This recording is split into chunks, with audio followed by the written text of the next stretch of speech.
Welcome, today I am with OPPO Reno6 5G and I will show you how to take screenshot without using this physical buttons.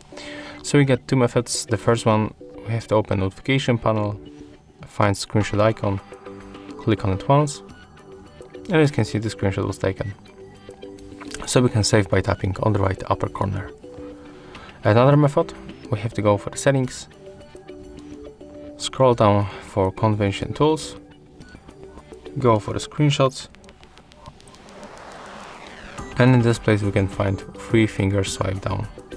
So if you want to capture this screen, you have to swipe with your fingers, and right now this screenshot was taken. So we can save it by tapping on the right upper corner marker. And yeah, that's all. If you find this video helpful, remember to leave a like, comment and subscribe.